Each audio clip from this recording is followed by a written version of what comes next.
Hello everyone, आज के इस वीडियो में जो है हम बात करने वाले हैं जो है भारतीय संविधान की जो प्रमुख विशेषताएं हैं उसके बारे में। जैसा कि हम अपने प्रीवियस वीडियो में जो है हम डिस्कशन किए थे, प्रियम्बल के कुछ इम्पोर्टेंट चीज़ें जो संशोधन वगैरह हुए थे वो और कुछ केसेस के बारे में।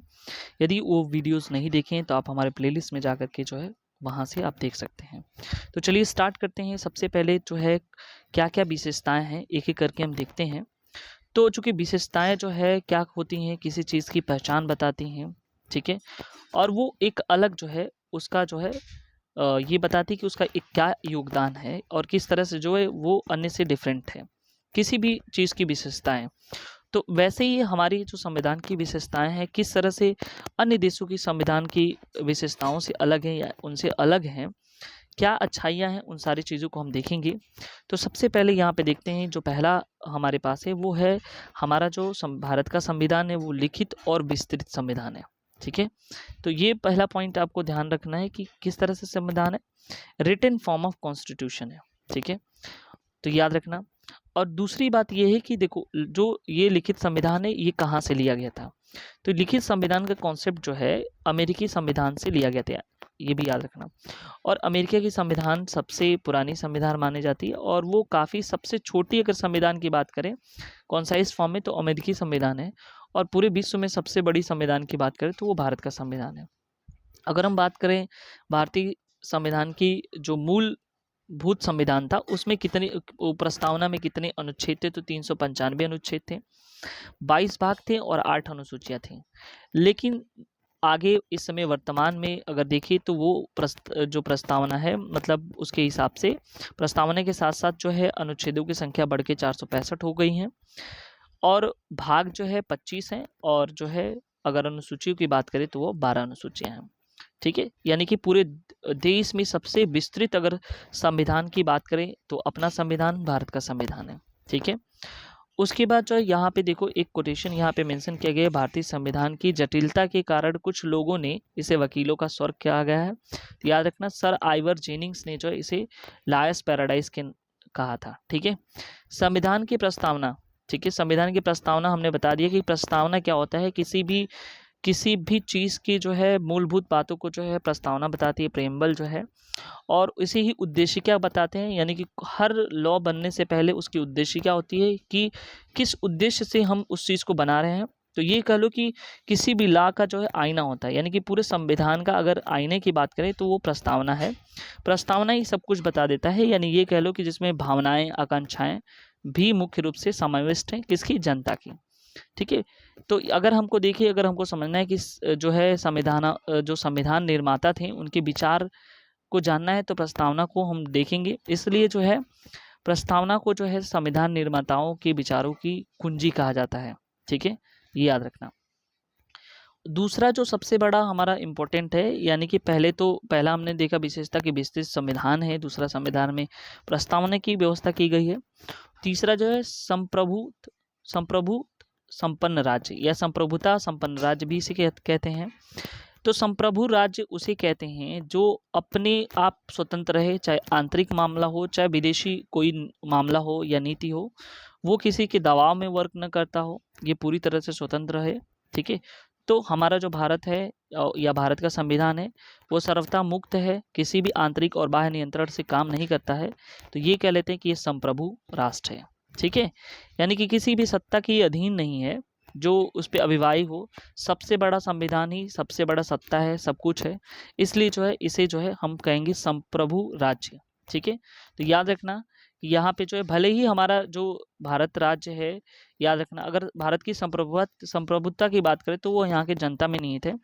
भारत जो है आज़ादी के बाद राष्ट्रमंडल में संयुक्त राष्ट्र संघ यानी यूएनए का एक सदस्य है, लेकिन ये सदस्यता उसकी इच्छा अनुसार है, ये नहीं कहा जा सकता है कि हाँ जबरदस्ती मात्र है, ठीक है।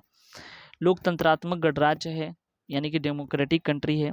भारत में प्रतिनिधि मूल प्रजातंत्र है, जहाँ पे जिसको बोलते यहाँ पे सब चीज़ जो है भारतीय जनता जो है के पास है, यानी कि जनता ही निर्वाचन करके जो है प्रतिनिधि को जो है भेजती है, ठीक है, याद रखना। रिपब्लिक, यहाँ पे रिपब्लिक का से राज्य के सभी नागरिक अपनी योग्यता के अनुसार छोटे बड़े पदों पर पहुँचने के लिए जो है का अधिकार रखते हैं। ठीक है। और उसका अध्यक्ष सबसे भारतीय गणराज्य का सबसे बड़ा अध्यक्ष जो होता है राष्ट्रपति होता है। ठीक है, ये भी याद रखना। संसदीय सरकार की भी व्यवस्था की गई है। ठीक है, और ये किस मॉडल पे आधारित है? वेस्ट मिस्टर मॉडल इंग्लैंड पे। ठीक है, ये कई बार क्वेश्चन पूछा जाता है। और जो जनता यहाँ पे उसकी मंत्रिपरिषद में भी कहा जाता है कि वास्तविक कार्यपालिका शक्ति मंत्रिपरिषद में निहित होती है, और उसका हेड जो है कार्यपालिका के जो है अगर संविधान की अनुसार जो है समस्त कार्यपालिकी हेड जो है राष्ट्रपति को माना जाता है। ठीक है, नेक्स्ट अगर विशेषता देखें तो मूल अधिकारों की व्यवस्था की गई है जो भाग 3 में दिया गया है। ठीक है, अब यहाँ पे देखते हैं कि ये कहाँ से लिया गया है, तो अमेरिकी संविधान से ही लिया गया है। राज्य के नीति निर्देशक तत्वों की भी व्यवस्था की गई है, ये संविधान के भाग 4 से लिया गया है। और यहाँ पे जो है जिनका पालन राज्य का कर्तव्य है। ठीक है, और ये वेलफेयर स्टेट्स को बात करता है, इसलिए इसकी व्यवस्था की, यानी कि कल्याणकारी राज्य की व्यवस्था जो है हमारे जो है भारतीय संविधान में दिया गया है। कहाँ से भारतीय जो नीति निर्देशक तत्व है ये राज्य की, वो कहाँ से लिया गया? आयरलैंड से लिया गया है, ये भी इम्पोर्टेंट है। ठीक है, ग्रेनवेल ऑस्टिन कहते हैं कि जो नीति का निर्देशक तत्व होता है संविधान की आत्मा है। ठीक है, उसके बाद नेक्स्ट जो विशेषता है एकीकृत और स्वतंत्र न्यायपालिका, यानी कि एकीकृत स्वतंत्र न्यायपालिका का मतलब ये है कि सारा का सारा जो है, ये सोचो कि सबसे हेड जो होता है वो सर्वोच्च न्यायालय होता है, फिर उससे नीचे उच्च न्यायालय, फिर अधीनस्थ न्यायालय। ठीक है, तो उसके नीचे सबसे बड़ा सुप्रीम कोर्ट होता है। देखो इस तरह से अगर हम मॉडल बनाए तो सबसे बड़ा ये सुप्रीम कोर्ट होता है, फिर यहाँ पे हाई कोर्ट होता है, और नीचे जो है बाकी के जो है सबऑर्डिनेट कोर्ट यहाँ पे होते हैं, और उसी का जो है डिसीजन मान्य होता है। ठीक है, जो न्यायपालिका की जो वेतन भत्ता होते हैं, पद से हटाया जाना, ये सब संविधान में स्पष्ट जो प्रावधान है उसके हिसाब से किया जाता है, न कि जो है वर्तमान में कोई जो है सरकार है उसके दबाव में किया जाता है। ठीक है, याद रखना। संसदीय सर्वोच्चता और न्यायिक सर्वोच्चता का समन्वय भी दिया गया है। जो संसदीय सर्वोच्चता है, न्यायपालिका की सर्वोच्चता है, उन दोनों में कोऑर्डिनेशन किस तरह से उसकी भी व्यवस्था किया गया है। ठीक है, ये नहीं कहा जा सकता कि भारतीय संसद के पास बहुत अधिक शक्ति है और इसके पास अधिक शक्ति है। ठीक है, समन्वय के हिसाब से ये काम करते हैं। जो भारतीय संविधान होता है वो हार्ड और फ्लैक्सिबल है, ये न तो पूरी तरह से कठोर है न तो पूरी तरह से लचीला है।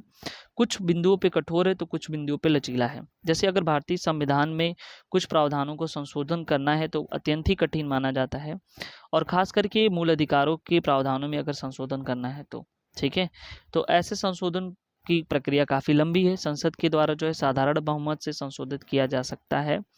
और जब अत्यंत कठिन है यानी कि कुछ विशेष प्रावधानों पे करना होता है तो उसके लिए विशेष प्रक्रिया का वो किया जाता है। तो जहाँ पे तो यहाँ यहीं पे हमको दो चीज़ देखने के लिए मिला कि कुछ ऐसे पॉइंट है जिसमें संशोधन करना तो विशेष प्रक्रिया का इस्तेमाल किया जा रहा है, जबकि कुछ नॉर्मल अगर प्रावधानों में संशोधन करना है तो साधारण प्रक्रिया के हिसाब से किया जा रहा है। तो साधारण प्रक्रिया के हिसाब से तो ये लचीलापन दिखा रहा है, जबकि विशेष प्रक्रिया के हिसाब से जो वो कठोरपन दिखा रहा है।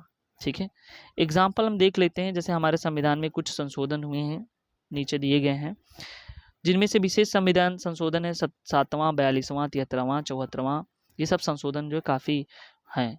ठीक है, अंतिम 2 संशोधन भाग 9 और भाग 9A में जोड़ा गया।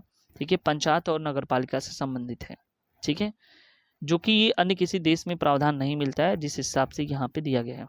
ठीक है, उसके बाद देखते हैं एकल नागरिकता। एकल नागरिकता का मतलब ये कि हमारे यहाँ जो है केवल सिंगल सिटीजनशिप की प्रावधान है, जबकि कई अन्य जगहों पे जो है दोहरी नागरिकता का प्रावधान है। जैसे अमेरिका के लिए तो वहाँ पे डबल सिटीजनशिप देता है, जैसे संघ का सेंट्रल लेवल पे एक सिटीजनशिप है, स्टेट लेवल पे एक सिटीजनशिप है। ठीक है, तो यहाँ पे अमेरिका में दोहरी नागरिकता का प्रावधान है, जबकि भारत में सिंगल सिटीजनशिप का प्रावधान है। ठीक है, उसके बाद हम नेक्स्ट देखते हैं भारत का जो प्रत्येक नागरिक केवल भारत का नागरिक होगा, किसी प्रांत का नहीं। यहाँ पे वयस्क मताधिकार की बात करता है, राइट टू वोट की बात करता है। संसदीय शासन प्रणाली की एक व्यवस्था है, कोई भी वयस्क नागरिक को उसको मत देने का अधिकार है अगर वो 21 वर्ष की आयु पूरी कर चुका है। तो इसको जो है 61वें संविधान संशोधन 1989 में जो है इसकी आयु घटा दिया गया। पहले 21 वर्ष था, इसको इस संशोधन के बाद घटा करके जो 18 वर्ष किया गया।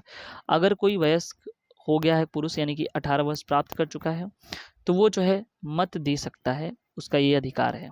ठीक है, उसके बाद यहाँ पे हम देख लेते हैं एक डायग्राम है जो भारतीय संविधान के मूल्यों की बात करता है और भारतीय संविधान के मूल्यों को बनाए रखने के लिए क्या क्या चीज़ें जो है उसको सपोर्ट करती हैं। तो पहले लोकतांत्रिक स्वतंत्रता, समानता, भातृत्व, संप्रभुता, समाजवादी, पंथ निरपेक्ष, ये सभी आयाम मिल करके किसी जो है ये हमारे भारतीय संविधान के मूल्यों को जो है बना करके रखते हैं। ठीक है, केंद्रोन्मुख संविधान की बात करता है, यानी कि भारतीय जो संविधान है इसकी एक सबसे बड़ी महत्वपूर्ण विशेषता ये है कि एक संघात्मक होते हुए भी जो है ये सेंट्रलाइजेशन की प्रबल प्रवृत्ति रखता है, यानी कि इमरजेंसी की कंडीशन में जो है ये एकात्मक स्वरूप धारण कर लेता है। पंथ निरपेक्ष राज्य है ये, किसी भी पंथ निरपेक्ष का मतलब ये होता है कि किसी भी विशेष धर्म को जो ये बढ़ावा नहीं देता है, यानी कि हर धर्मों का ये जो है वैल्यू रखता है, मान रखता है कि न तो किसी विशेष धर्मों का ये बढ़ावा देता है। और हमारे जो देश है वो विविधताओं का देश है, सभी धर्म, सबका अधिकार है कि वो अपने धर्मों का जो है जिस तरह से रहना है वो रह सकते हैं। पंथ निरपेक्ष राज्य का आधारभूत सिद्धांत ये होता है कि राज्य की ओर से धार्मिक मामलों में तटस्थता की नीति का पालन किया जाता है। भारत एक धर्मनिरपेक्ष राज्य है, किसी भी धर्म के विशेष को भारत राष्ट्र धर्म के तौर पर मान्यता नहीं देता है।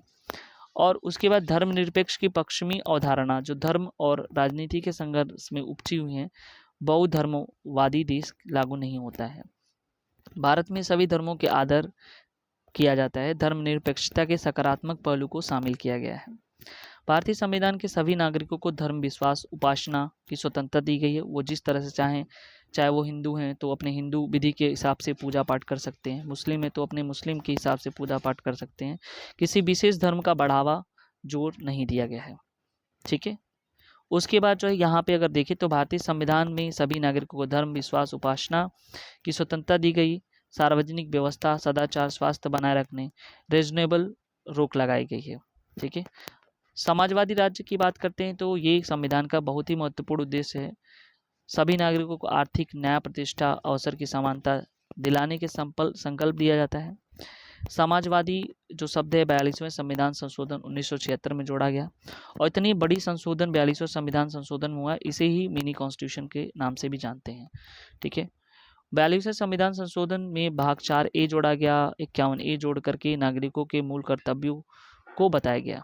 ठीक है, अल्पसंख्यकों के हितों की रक्षा भी की गई सेक्शन 29 और सेक्शन 30 आर्टिकल 29 और आर्टिकल 30 में। विधि के शासन जिसको बोलते हैं उसकी स्थापना की गई। इसके अंतर्गत सभी नागरिकों को जो है राज्य के अंग प्राधिकारी के द्वारा विधि के नियमित और नियंत्रित होते हैं। अनेक देशों में जो है संवैधानिक तत्वों का समावेश हुआ है। ठीक है, भीमराव अंबेडकर के शब्दों में कोई भी संविधान कितना भी अच्छा क्यों ना हो, उसे क्रियान्वयन करने वाले अगर बुरे व्यक्ति हो तो संविधान बुरा हो सकता है। ठीक है, तो इसलिए जो चलाने वाले हैं वो इम्पोर्टेंट है। त्रिस्तरीय जो लेवल पे जो है व्यवस्था की गई, यानी कि शासन को चलाने के लिए 73वें 74वें संविधान संशोधन में जो है स्थानीय स्वशासन का उपबंध किया गया है। ठीक है, पंचायती राज की व्यवस्था की गई। सबसे पहले जो है राजस्थान के नागौर जिले से जो है पंचायती राज जो है व्यवस्था देखने के लिए मिला, इम्प्लीमेंट हुआ। तो ये भी एक है कि केंद्र, राज्य और स्थानीय स्तर 3 लेवल पे जो है ये प्रशासन की व्यवस्था की जाती है। तो इस तरह से हम लोगों ने देखा कि क्या इसकी महत्वपूर्ण विशेषताएं हैं हमारे भारतीय संविधान में। हर चीज़ को, हर पहलू को हमने देखा। ठीक है, तो आई होप ये चीज़ें आपको अच्छा लगा होगा। यदि आप हमारे इस चैनल में नए व्यूअर्स हो तो सब्सक्राइब ज़रूर कर लें। ठीक है, मिलते हैं नेक्स्ट वीडियो में नेक्स्ट टॉपिक के साथ। Thank you so much.